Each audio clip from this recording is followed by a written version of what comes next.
This is a total recap of Star Wars The Acolyte Season 1. This series takes place in what's called the High Republic era, about 100 years before Star Wars Episodes 1, 2, and 3. On the planet of Brendok, 4 Jedi, Sol, Indara, Kalnaka, and Torben are in search of a vergence in the Force. A vergence in the Force being life that is created by pure Force, just like Anakin Skywalker. It is possible he was conceived by the midichlorians.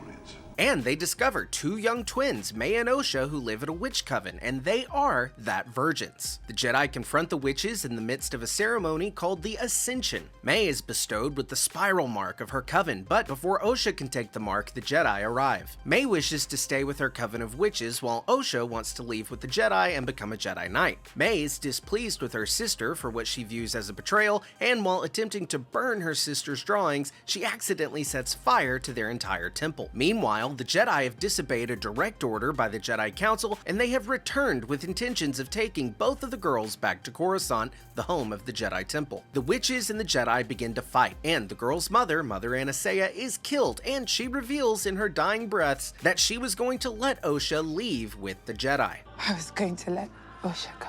She chose you. Jedi Master Kalnaka is then possessed by the witches, and he engages in a duel with Sol and Torben. Torben is scarred during this fight, and then Indara is able to break Kalnaka free from this possession. The fire that May accidentally started gets out of hand, and the temple begins to crumble. Sol is then faced with a choice between saving May or Osha, and he chooses Osha because he feels an attachment to her. The Jedi leave with Osha, and when she wakes up, they lie to her and tell her that her sister started a fire that killed the entire coven. Osha is brought back to the Jedi Temple, and she becomes Master Sol's apprentice. But she never becomes a Jedi, and she ends up leaving the Order. 16 years later, there's an assassination attempt on Jedi Master Indara by a young dark side assassin, May, who survived her fall all those years ago. May is successful, and the Jedi Master is killed with a dagger to the heart. Elsewhere, Osha, the twin of May, is aboard a spaceship where she works essentially as a mechanic for the ship, and she is accompanied by her trusty droid, Pip. Jedi Master Yord and his Padawan come on board the ship in search of Osha. With May and Osha being twins and May having been believed to be dead, Osha is thought to be the assassin. Osha is then taken into custody. At the Jedi Temple, Sol is informed that his former Padawan has been taken into custody for allegedly murdering Master Indara. Sol is in disbelief. There must be some mistake. Aboard the prisoner transport ship, Osha's fellow prisoners orchestrate an escape. The ship then crash lands on an icy planet. Osha wakes up on the crashed ship and has a vision of her sister and has flashbacks of the fire from their childhood on their home planet, the last time the two saw each other. Sol and a group of Jedi go to find Osha, and when they corner her on a cliff, Osha pleads her innocence and Sol believes her. Meanwhile, we see May approach her dark side master on a remote planet. An acolyte kills without a weapon.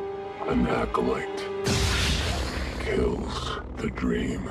May then makes her way to the planet Olega to assassinate Jedi Master Torben. Torben has been in a silent meditation for years, harboring guilt for his actions that night at the Coven. May doesn't have to kill Torben because he takes his own life using poison. Sol, Osha, and the other Jedi embark on a mission to Olega to confront the assassin, who they presume now to be May. We then meet Chimera, a fellow follower of Osha's dark side master, and he is who provided Osha with the poison that Torben takes. The Jedi and Osha arrive too late and find Torben dead. Later that night, Sol encounters May and the two fight. I see your master has taken great pains to hide his identity. Get out of my head, Jedi. May escapes, and the Jedi are ordered to return to Coruscant. May and Chimera travel to the planet of Kofar to kill the Wookiee Jedi, Kalnaka. Kalnaka is living in solitude and has never been the same since that night on Brendok. Meanwhile, on Coruscant, a team of Jedi meet to discuss May and her assassinations of 2 Jedi. Sol claims that May does not know the identity of her master, to which Jedi Master Ki-Adi-Mundi says, "An apprentice who doesn't know their master. It's absurd." staying in line with his comments we've heard in the prequels. Impossible. The Sith have been extinct for a millennium. Sol, Osha, Yord, Sol's apprentice Jeki, and several other Jedi then make their way to Kafar, and they have this little guy, Basil, there to help sniff out Kalnaka. Back with May and Chimera, we learn that May has had a change of heart upon the discovery that her sister, Osha, is alive. So she traps Chimera and tells him that she is no longer serving their dark side master and that she is going to turn herself over to the Jedi. May makes her way to Kalnaka's hut, but when she enters, she finds that he has been killed by a lightsaber, confirming that her dark side master is near. He's here. The Jedi also arrive at Kalnaka's hut, ready to confront May, but then we see the dark side master levitate down from the trees. Osha and the master come face to face, and a red lightsaber is ignited. Sol yells for Osha to run, and the dark side master force pushes Osha to the side and engages the Jedi in combat. Yord, Jeki, and all the other Jedi are brutally killed in this duel, and Sol is the only surviving Jedi. The Dark Lord is then revealed to be none other than Chimere. You really didn't know it was me.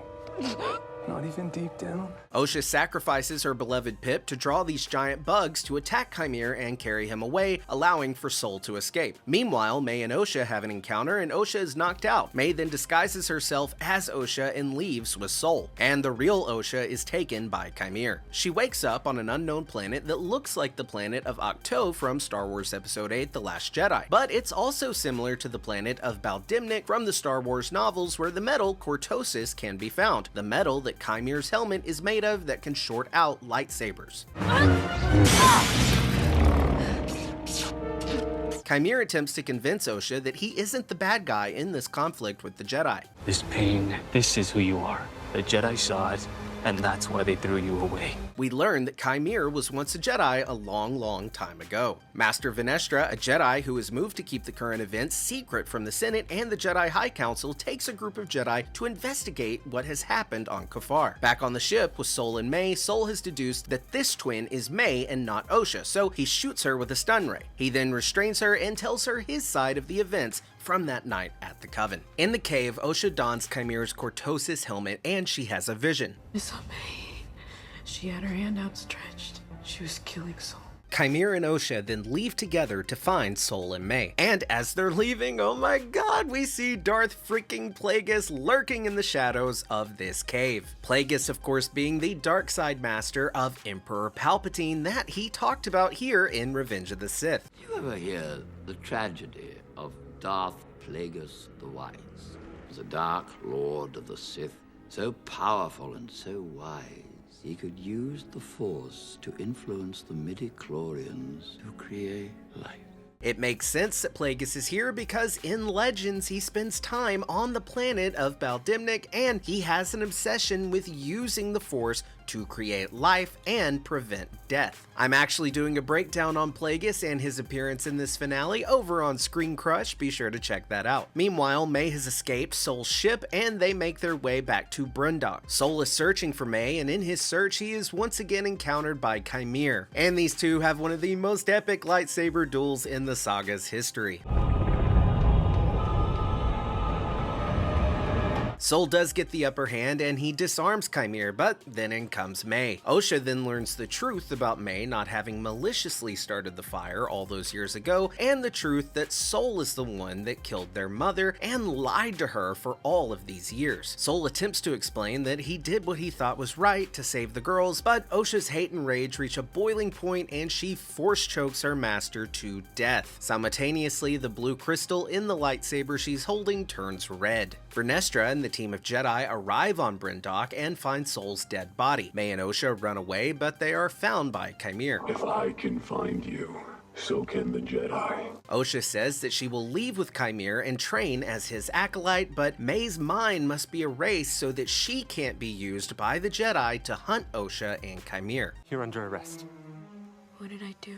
Osha and Chimere then return to the planet that we can assume is Baldimnik, while Vernestra, the Jedi, and the Mind-Wipe May return to Coruscant. Vernestra pins everything on Sol and covers up the existence of these dark side users, including her old Padawan that she thought was dead, Chimere. And we can totally assume that Vernestra is hiding something that we will learn more about in a second season, and that would explain why she is working so hard to keep this covered up. It was also earlier in the season that we saw this big gnarly scar on Chimere's back that was totally put there in the past by Vernestra's lightsaber whip. Now, following this cover up, we see Vernestra go to speak to her master, Master Yoda. Sorry to disturb you, Master.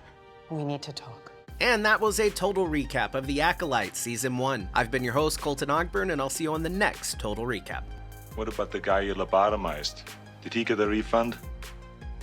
I have to hand it to you. It's the best mindfuck yet.